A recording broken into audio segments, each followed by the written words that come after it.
question from the WhatsApp. Nanjiba from Bangladesh.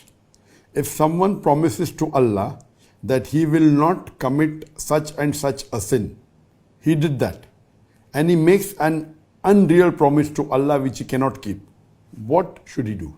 And if a student observes 3 fasts in the name of Allah as an expiation for breaking an oath, and if he hears from many that 10 poor people should be fed or clothed, if he also promises Allah that he will clothe or food, give clothes or food to 10 poor people for all the promises he has made to Allah in his life, which he could not keep, and he breaks his oath, now he has to give clothes or food to 10 poor people as expiation for breaking the same oath again. Nanjiba for Bangladesh has asked that if someone promises to Allah and does not keep that promise, what should he do? Here you have to make a differentiation between a promise to Allah and an oath to Allah. There's 2 differences.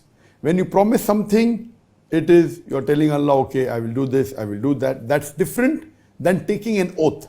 If you take an oath, it should have certain clause. Like how Allah takes an oath of fig, Allah takes an oath of Al-Asr, Al-Fajr, then of the mountains. So when you take an oath, you take oath of something, and taking oath is of different types, what scholars say. So promise is something else, that okay, I promise that I will do something, that I promise I'll be good, I'll promise I'll be truthful. That's different. I'm making a commitment to Allah, but taking an oath is different. An oath, normally the Prophet said, the Sahabas always said, there are many Sayyahs who said, that the Prophet discouraged us from taking oaths. Oath means, you said that if I pass the examination, I will go for Umrah. Or if I pass the examination, I'll give charity of $1,000 to the poor people. So this type of oath the Prophet discouraged. It says that taking oath does not change the qadar. It only makes a miser person give in charity. So when you're taking an oath, there are different types of oaths. Some oaths which are good to take, some oaths which are not good to take, some are mubah. The oaths that if you ask and you take an oath of Allah, that if so and so thing happens, I will do this sort of worship. It's not encouraged. It's not haram, because you are putting a stipulation to Allah that okay, if I pass the examination, I will pray 2 rakat nafil, I'll go for Umrah. And if you do that act, if you pass the examination, it is as though you are forced to do it. You're not doing it out of your own free will. So that's one of the reasons.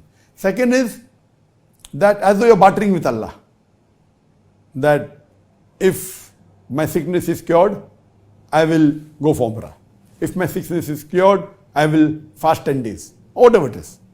So the Prophet said, the qadar is not changed. So what's going to happen, going to happen. What's written in your destiny will happen. So if you take an oath with bartering something with Allah, it's not encouraged in Islam. It's not haram, but it's not encouraged. The Prophet said, it only makes a miser person give charity. So miser person says that, okay, if I get healthy, I will give $1,000. Okay, the miser person doesn't give charity, so at least he'll give $1,000. So the Prophet personally preferred give charity. Okay, I have decided I'll give charity today, $1,000. Very good. I decide I'll give charity 2,000. Very good. But if you say I will pass, then I'll give charity, it's not encouraged. So oath means you are bartering something. If this thing happens, I'll do this. So these types of oath, Allah says in the Quran, in Surah Maida, chapter number 5, verse number 89, that if the oath is unintentional, Allah will forgive it. But if it's an intentional oath, then if you do not keep it, if you do not fulfill the oath, give a kafara. Kafara means give kafara, give expiation of feeding 10 poor people, miskin people, and feed them the same way how you feed your family. So if you're a rich person and you spend maybe $100 on per meal, so feed 10 people with $100 each. If you're a poor person who feeds maybe $1 per meal, so feed 10 people with $1. Or clothe 10 people, same how you clothe a family, or free a slave. So this is the condition put by Allah subhanahu wa ta'ala in Surah Maida chapter number 5 verse number 89, that if it's unintentional oath, Allah will forgive, but if it's intentional, and if it is oath done by you and if you do not fulfill it, feed 10 people, poor people, how you feed your family, or clothe 10 people, or you free a slave. If you cannot do this, then you fast for 3 consecutive days. So if you make an oath, the best the Prophet said is do it, as long as the oath is not a haram oath. Now there are some oaths which are haram. For example, you say that I will go to Dargah and put 10 candles on the Dargah. So this is wrong. Or if you say that I have taken an oath or done commitment. One is a commitment, one is a promise, there is a difference. And if you say that if this thing happen, I'll do this. If this thing happen, I'll do idol worship. Idol worship is haram. So anything you say, if I pass the examination, I will do idol worship. Idol worship is haram. So in these conditions, if you take an oath of doing a sin, then the Prophet said, don't do the sin, give the kafara. So if you have given an oath to commit a sin, or given a promise to commit a sin, don't do that sin, do a kafara of feeding 10 people, or clothing 10 people, or freeing a slave. If you cannot afford it, then you can fast for 3 consecutive days. There are some things which is not a sin, but you can't afford to do. You say that if I pass the examination, I will give $10,000 charity. You don't even earn $1,000, I will give $10,000. Suppose you say that if I pass the examination, I'll go for Hajj, and you're sick. That hell doesn't permit you. So if you make an oath which you cannot fulfill, it's not a haram oath. Going to Hajj is good. Giving 10,000 charity is good. So then you give kafara. That is feed 10 people, 4 people, equivalent to how you feed your family, or clothe 10 people, or free a slave. If you can't afford this, then fast 3 consecutive days. So one oath which is haram, you should not do it, only give kafara. One oath is which you have committed but you cannot do it because you can't afford to do it, or you're not healthy, you don't have the money. Then the third type is which is mubah. Okay, if I pass, I will give charity, and you have the money, then you give charity. This is optional. One thing is there which is oaths which are good. That you have asked for, you have said you'll do this without putting a condition to Allah subhanahu wa ta'ala. I have committed to Allah that this year I'll give charity of $10,000. And your business goes down. Oath is good. It's not against anything. It's not saying that only if this happened. You have given a commitment. You have given an oath to Allah that this thing I will do this year. And your business goes down. So you had the intention. So if you're given the oath and your business goes down, you cannot give $10,000. Okay, feed 10 people.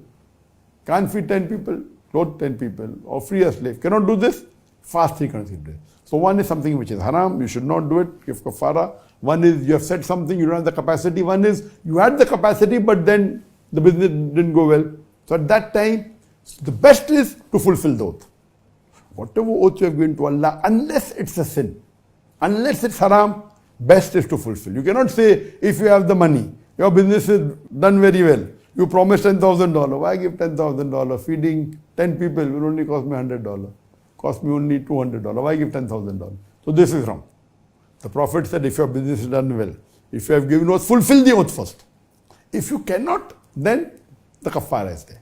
Or if it's a oath which is committing a sin. So you have to differentiate between this. So based on all this, the answer is very clear cut, that if you promise something, if it's not a sin, you have to do it.